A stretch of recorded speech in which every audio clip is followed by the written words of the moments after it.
Good morning. I'm State Representative Justin Simmons here in the lovely borough of Coopersburg, which is right in the heart of my district, the 131st District, here on this beautiful day. Dr. Schoenberger, with the family practice here in Coopersburg, was so kind, Dr. Schoenberger right behind me, to allow us to use his family practice here to speak about some of the concerns we have with Governor Wolf's proposed budget policies. Dr. Schoenberger has been a figure in our community for quite a while. He's actually started his practice here in Coopersburg in 1990. I actually remember when he did that. No, I'm just kidding. I was only 4 years old. But I actually went to high school with Dr. Schoenberger's daughter, Nicole, and we were right about the same age. So Dr. Schoenberger has been here for quite a long time. We're also joined by another businessman, Bill Roy, here in the community, who's a realtor. And we will shortly be joined by John Williams with Farmers Insurance over in Emmaus. I'm also pleased to be joined by my colleagues and friends, Representative Jerry Knowles from Carbon County and Representative Mike Tobash from Schuylkill County. Representative Tobash has been on the forefront on leading on pension reform here in Pennsylvania, because you're going to hear a lot of us talk today about how we don't want to raise taxes, we want to close our budget deficit, and there are ways to do that without raising taxes, and pension reform is certainly a way to do that. And Representative Tobash is leading the fight on that. Well, we're back at it again. In February, the governor gave his budget address, and he gave us more of the same that he gave us last year. We went through the whole process last year where he gave us an address where he talked about giving the largest spending increases in Pennsylvania history. He talked about going from a $29 billion budget to a $33 billion budget, a $4 billion spending increase in 1 year in Pennsylvania. This was historic. It took 8 years of Ed Rendell to get to $8 billion in a spending increase. In 1 year, this governor wanted to increase spending by $4 billion. We went through the whole process. The first thing we did was we put a tax vote up, because that is what we're obligated to do in the House, is before we pass any spending plan, we have to pass the bill to pay for it. Would you believe when we put that up in the House, it did not get one vote? Not one Democrat, not one Republican. And we thought that set the table to let the governor know that he did not have the votes for the plan that he had. We went through the entire process, and by the end of June, we knew that we were not going to reach an agreement with him. So we put our own version of a budget on the table, a balanced budget that did not raise taxes, that invested more than $150 million more in education. He vetoed it within 15 minutes. We continued to go back at the table in December. Through the rest of the summer, we tried veto overrides. You need 2/3 of the House to get a veto override. Unfortunately, we weren't able to pick off any Democrats because we needed those votes, and we weren't able to get there. In December, we went back to the table again.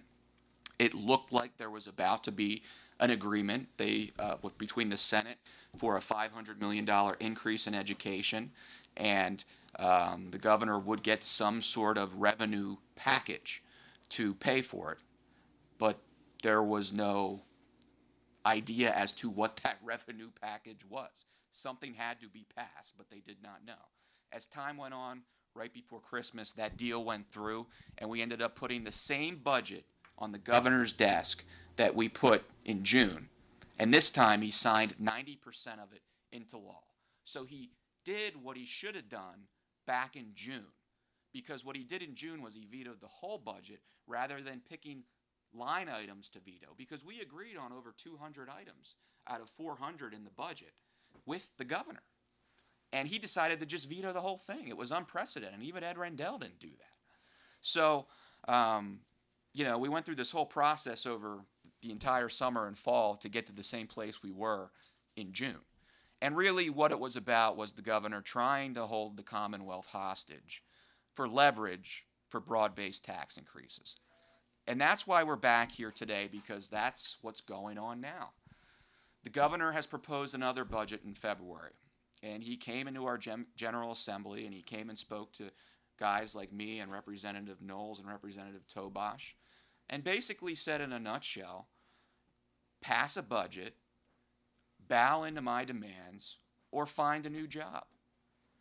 He has a group in my district called Real American Values. It's a PAC funded by public sector unions, and his PAC running ads against me, telling me to grow up and pass a budget because I simply have a fundamental disagreement with him on how to get Pennsylvania to prosperity. The governor talks about a structural deficit, which is basically a made-up government term for a deficit because he wants to increase spending. We have a $2 billion structural deficit, and he wants to increase spending by $3 billion. His own revenue secretary says, well, even with all his tax plans, it doesn't add up. The budget does not balance. It is not sustainable. There is a reason why Pennsylvania loses congressional seats every 10 years.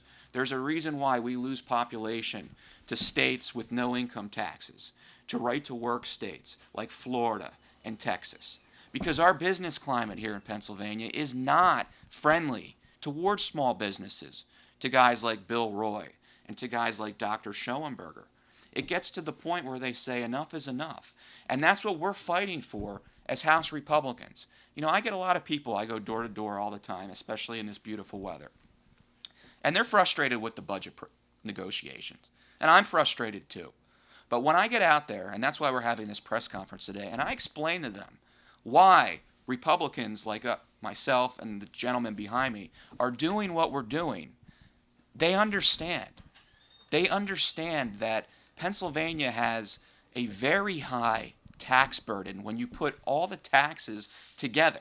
You know, the governor says, oh, you know, we have one of the lower income taxes in all the United States. You know, we don't have all the exemptions that other states have.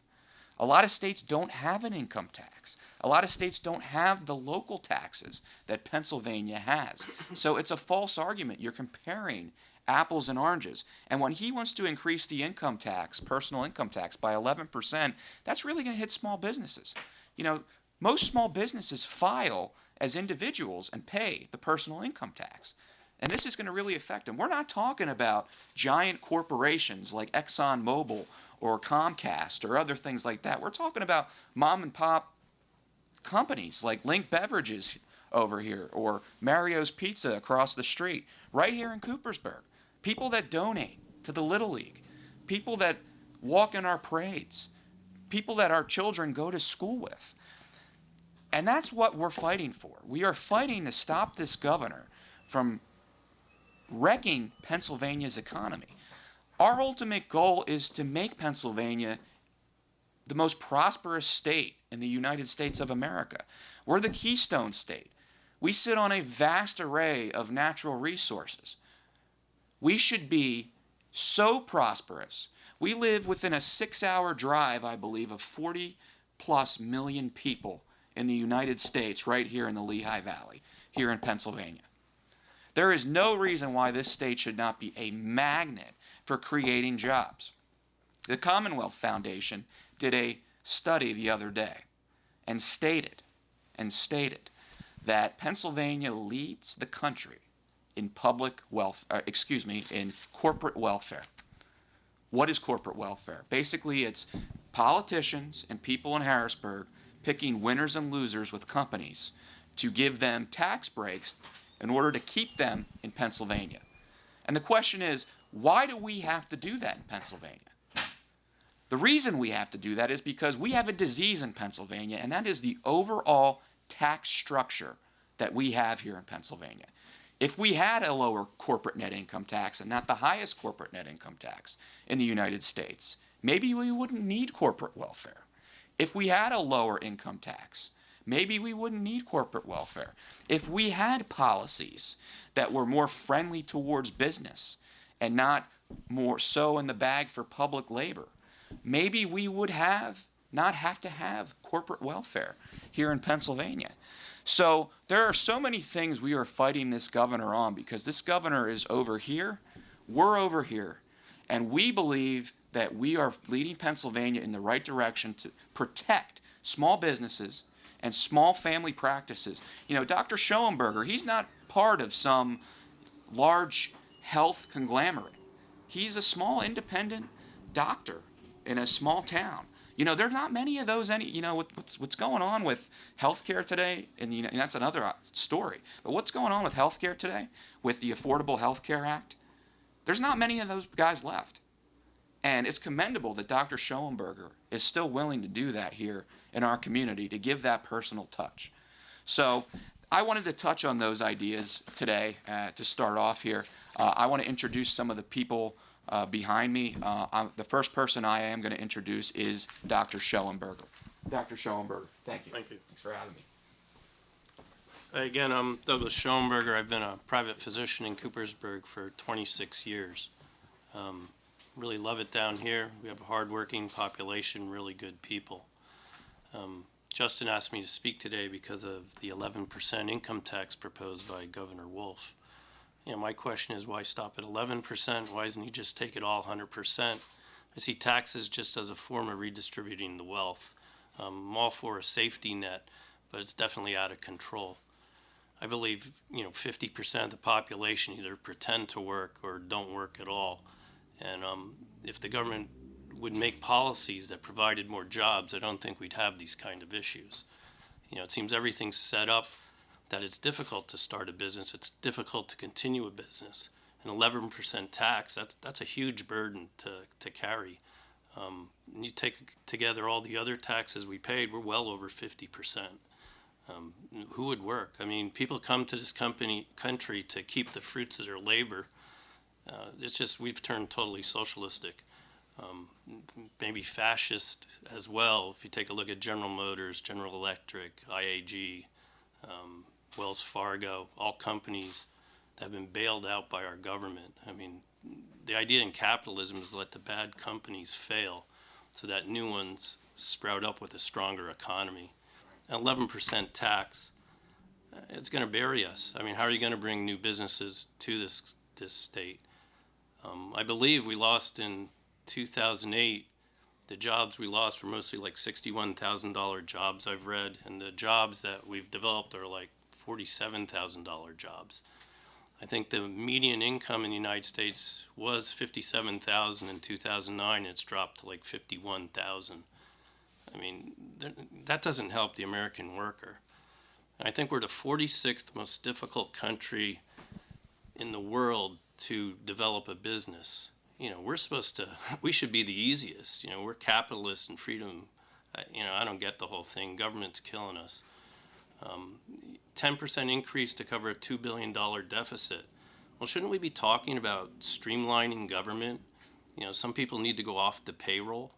Maybe the services we provide should be cut. I mean, if this was a private business, those are the things they'd be talking about. Instead, the governor's talking about a tax increase. I mean, it just doesn't make sense. And I can't see in any way how this would bring business to Pennsylvania, improve jobs. And if anything, the 11% is going to decrease the income coming into the state because it'll just decrease the number of businesses. There's an end point with taxes where there's no return on how much you increase it. So that's sort of my opinion, and I appreciate the time to say it, and I appreciate Justin being in town. Thanks, Doctor. The next person we're going to introduce is Bill Roy, who is a realtor here in town. Hi, Bill. How you doing, Representative Simmons? How you doing? Thank you for serving us well, sir. Thank you. I just have a couple of notes here. Yes, my name is William Roy, and I'd just like to say that I am very, very passionate as an independent businessman in serving and supporting the rule of law in local government. I've served our county and our township in 3 elected offices. And I'm here to say that Pennsylvania taxpayers are already stressed. Taxpayers cannot afford this 11% increase. It's out of control. And I was in the automotive service business for 32 years. I retired. And I'm also in the real estate business in that I bought commercial buildings and residential buildings and rehab them, and I'm in the leasing business. So my tenants, with my experience with them and my experience with local government and county government, I really understand what people are going through because I talk to people on a daily basis. When you rent an apartment, people have very, very poor credit. I have seen such a huge difference in credit reports just in the last 2 to 3 years. It's very, very hard to find people with good credit to rent to.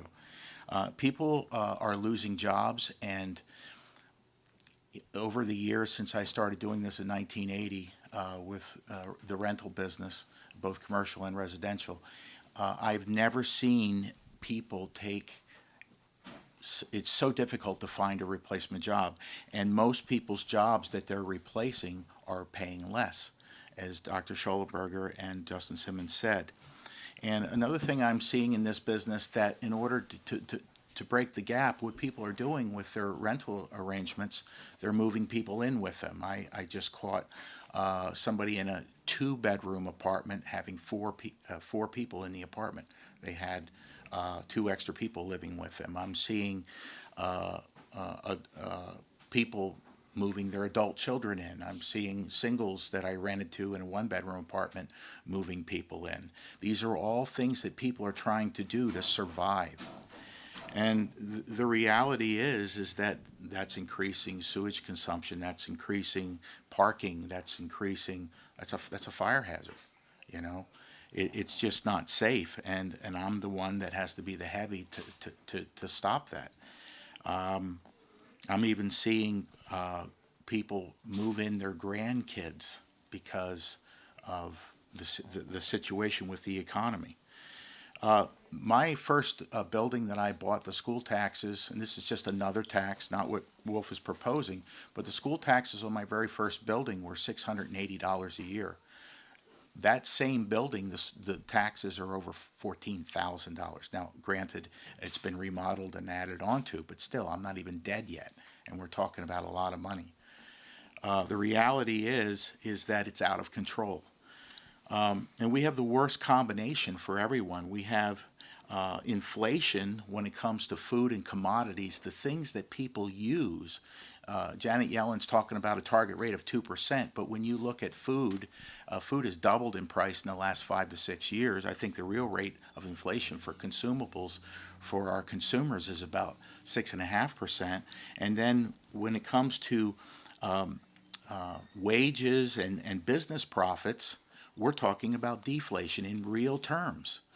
And this is the worst time to increase our withholding taxes and our taxes, because this is adding to the problem. This is exemplifying the problem.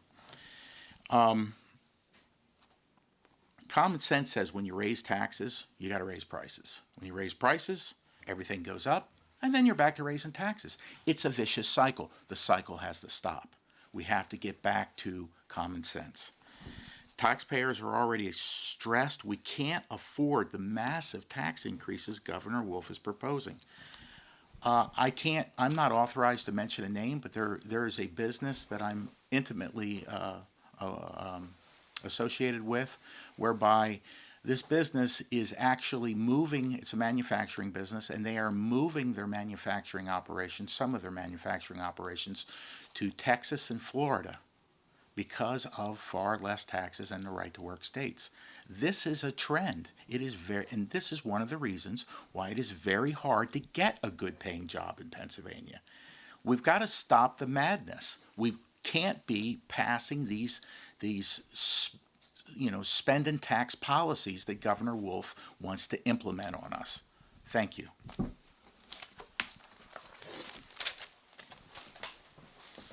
Thank you, Bill, and I would like to represent my colleague, Representative Mike Tobash.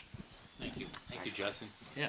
Thank you for having us here today. This is a lovely community, and Doctor, thank you for inviting us into your business and really, giving people an idea really the day-to-day struggles of job creators. But Bill, the same goes with you. Look, we hear this all too often, and I listened to Justin earlier. He talks about the fact that as you talk to constituents, as we talk to citizens around the district and the Commonwealth, I understand that there's a level of frustration, and I really came down here today to support Justin in his effort to make sure that we do not grow government bigger than taxpayers can afford it. We're standing up today for taxpayers. We're standing up today, I think, for our education system.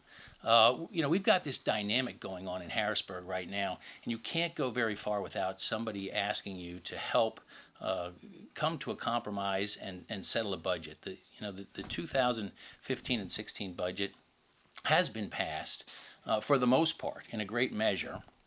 It was passed by the House and by the Senate. The governor has had a number of opportunities to finally pass the budget. But at this point in time, there are some major line items in that budget that have not been released. The number right now is about $6 billion that we have allocated to our public education system, $6 billion. And of that, the governor has chosen to blue line $3 billion. I have met with the school districts in Schuylkill and Northern Dauphin County. And when I talk to them, they've got one plea, and I've got a plea to the governor today. Release the other $3 billion. It's $3 billion that taxpayers will pay in this fiscal year. It's tax dollars that need to be released so that those students can get the education and those schools can continue to operate. Look, we live in a society right now in a commonwealth where the Tax Foundation of the United States says that we are the 32nd highest tax-paying state for state and local government in the United States. Do we need to make that bigger? And the argument to me is clear. At this point in time, there's no reason to manufacture anxiety. Taxpayers in the Commonwealth have got a tremendous tax burden right now. We're collecting those tax dollars, and they need to be released. We talked about many things. If you take a look at some other line items, as we're here in Coopersburg today, I know that we're in a great rural community. I know that there's a lot of agriculture right around this area. There's a group of agriculture people in Harrisburg today protesting the line item cuts that the governor again made with the proposed budget. Agriculture, our number one industry in the Commonwealth of Pennsylvania, is being held hostage by not releasing money, taxpayer dollars that are being paid and not allocated. As I mentioned, you talk about the fact that there's a conversation about a structural deficit. My contention would simply be this: release the money. Let's make sure that our school districts continue to operate. And before we start talking about increasing the size of Pennsylvania state government, let's make sure that we're doing the very best we can to support job creators, to support growth in our economy, to support the fact that Pennsylvania is a great state, but its government is far big enough. It does not need to be bigger at this juncture. Justin mentioned the fact, and he was good enough to mention, that we've worked tirelessly over the last number of years on pension reform. We've got a tremendous pension crisis in the Commonwealth, and it has not been addressed. Doctor, you're a job creator, and I'll just give you a statistic. Just in this last year, in a $30 billion budget, we have an increase of over $500 million, over $500 million, in increased payments into our public pension systems. Here's the number. Pennsylvania taxpayers will be paying a rate for public employees of 32 cents on every dollar, 32% of payroll for the next 15 years. Can you imagine trying to create jobs with that kind of burden? It's impossible. And we have not gotten this completed. Look, it just makes common sense that we need public pension reform in the Commonwealth to make sure that we've got a business model here that is sustainable, that taxpayers can afford, and that will not crush our public education system. So I applaud you for the work you do in your communities. I applaud Justin for the fact that he continues to make his points known to the constituents around Coopersburg so they understand that we have got a crisis right now, but much of the anxiety that we've got is manufactured as a result of a budget being given to the governor with many opportunities and them not releasing the money.